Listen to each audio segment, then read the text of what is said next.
수련회를 위한 세 번째 영상 말씀을 전합니다. 말씀으로 들어가기 전에 혹시 수련회 첫 번째, 두 번째 영상을 보지 못하는 분이 계시다면 수련회 영상은 연결이 되는 부분이 있다 보니 뒤로 가기를 한번 누르시고 첫 번째, 두 번째 영상을 시청하신 이후에 세 번째 영상을 보시기를 부탁드립니다. 오늘의 주인공은 갈렙입니다. 이스라엘 백성이 애굽에서 430년간의 종생활을 마무리하고 광야의 40년 기간을 걸쳐 가나안 땅에 입성하게 되죠. 그런데 재미있는 사실은 애굽에서 모세와 함께 출발했던 1세대, 즉 이 1세대 이스라엘 백성 대부분이 가나안 땅에 들어가지 못했다는 사실입니다. 그들은 가나안 땅에 입성하기 위해 물과 양식을 쉽게 구할 수 없는 이 척박한 광야의 땅에서 40년이라는 시간을 보냈습니다. 어마어마하게 고생한 거죠. 그런데 실제로 가나안 땅을 들어가기 위해 출발했던 이스라엘 1세대의 모든 사람들은 거의 대부분이 들어가지 못했다는 사실이죠. 그런데 1세대 중에서 딱 두 사람만 들어갑니다. 바로 첫 번째는 여호수아입니다. 여호수아는 사실 그럴만했죠. 왜 그렇습니까? 이스라엘의 최고의 리더십 모세의 직접적 후계자였기 때문이죠. 그리고 한 사람이 더 있는데 이 사람의 이름은 바로 갈렙입니다. 근데 사실 갈렙이라는 사람의 이 상황을 본다면 왜 이 사람이 다른 모든 사람들은 못 들어갔음에도 불구하고 왜 갈렙은 들어갈 수 있었을까? 이런 생각을 들 수 있다는 생각이 듭니다. 왜냐하면 이 갈렙의 출신 때문이에요. 갈렙은 이스라엘 사람이 아니었습니다. 그는 에돔 사람이었죠. 여호수아 14장 14절에 보시면 갈렙은 그니스 사람이라고 표현해요. 그니스가 어디냐면 에돔이라는 땅의 한 지역입니다.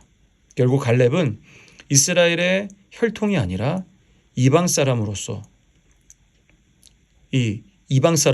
여호수아를 제외하고 유일하게 가나안 땅에 들어간 사람이다라는 것을 알 수 있죠. 그러나 갈렙이라는 사람을 우리가 성경을 통해 알게 된다면 이 갈렙이라는 사람이 충분히 이 여호수아와 함께 가나안 땅에 들어갈 수 있다라는 생각을 우리가 할 수 있게 됩니다. 왜냐하면 성경에 보면 갈렙에 대한 칭찬이 오히려 여호수아보다 많다는 사실을 우리가 알 수 있습니다. 민수기 14장 24절에 보시면 갈렙은 그 마음이 그들과 달라 나를 온전히 따랐다라고 기록합니다. 도대체 갈렙이 어떠한 점을 이렇게 하나님께서 기뻐하셨는가? 결국 장정망 60만 명이라는 그 사람 속에 이방인으로서 어떻게 여호수아와 함께 남은 자가 될 수 있었을까? 갈렙이 하나님의 남은 자가 될 수 있었던 것은 갈렙은 하나님 나라를 위하여 최선을 다한 삶을 살았기 때문입니다. 이스라엘 백성들이 가나안 땅의 입구에 도착하자 그들은 절망해요. 왜냐하면 가나안 땅을 점령하기 위해 염탐꾼을 보냈는데 이 염탐꾼들이 가나안 땅에 사는 거인들을 본 것입니다. 그래서 자신들을 그들과 비교하면서 이스라엘 백성들에게 돌아와서 한 이야기가 뭐냐? 우리는 그들과 비교했을 때 메뚜기와 같다. 그러므로 우리는 이 땅에 더 이상 들어갈 수 없다라고 표현해요.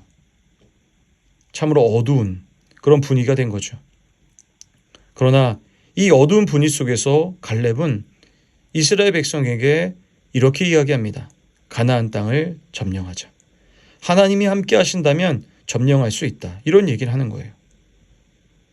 그리고 실제로 이스라엘 12지파가 이후에 매웃거렸던 헤브론 땅에 가서 갈렙은 이스라엘 백성이 두려워했던 아낙 자손, 즉 거인들, 그들을 실제로 전쟁을 벌이고 점령하여 이 헤브론을 점령하게 되는 거죠. 갈렙은 하나님이 주신 가나안 땅의 점령의 사명, 즉 이 땅에 하나님 나라를 세운 일에 최선을 다한 것입니다. 우리가 갈렙의 이야기를 통해 알 수 있는 점은 우리도 하나님 나라를 이 세워나감에 최선을 다해야 한다는 것입니다. 바로 그들이 남은 자라는 거예요. 남은 자는 누구냐? 하나님의 말씀을 믿고 하나님의 능력을 믿고 하나님이 원하시고 세우시는 이 하나님 나라를 이 땅에 세워가는 일을 하는 사람이 바로 남은 자라는 것입니다. 그럼 구체적으로 하나님 나라를 세운다는 것은 무엇을 의미할까요? 우리가 일반적으로 교회에서 봉사를 한다거나 어떤 봉사 활동을 우리가 하나님 나라를 세우는 일이라고 우리가 생각하는 경향이 있습니다. 맞습니다. 교회에서 봉사해야 합니다. 이것이 바로 하나님 나라를 세우는 일이죠. 또한 봉사 활동도 해야 됩니다. 가난하고 어려운 사람들을 위해서 봉사 활동을 하고 내 것을 내어주는 삶을 살아가는 것, 하나님 나라를 세우는 일입니다. 그러나 하나님 나라를 세운다는 정확한 의미는 우리가 하나님 말씀을 지킴을 의미합니다. 그러므로 하나님 말씀을 우리 삶 속에 지키며 살아가는 일을 해야만 하는 거죠. 이것이 바로 하나님 나라를 세워나가는 일입니다. 사실 우리는 보이지 않지만 우리가 하나님 말씀을 지킬 때 그곳엔 이미 하나님 나라가 임한 것입니다. 사랑하는 청년 여러분, 갈렙이란 사람 참 대단한 사람이죠. 60만 명 중에 딱 2명만 남은 자가 되었는데 그가 갈렙이에요. 여러분 확률로 보면 어떻습니까? 30만 대 1이죠. 어마어마한 일을 통과한 사람입니다. 그는 신분도 이스라엘 사람들이 기피했었던 이방인이었어요.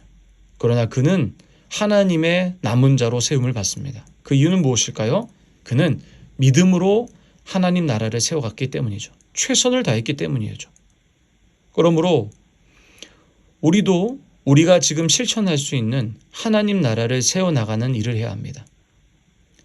교회에서도 하셔야 돼요. 교회에서 봉사하셔야 합니다.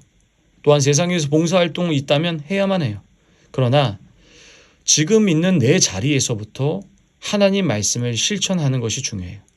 여러분이 만약에 하나님 말씀을 실천하신다면 여러분의 그 하나님 말씀을 실천하심을 통해서 하나님은 하나님 나라를 세워 가실 것입니다. 그러므로 우리 사랑하는 청년 여러분, 여러분 지금 어떤 곳에 계십니까?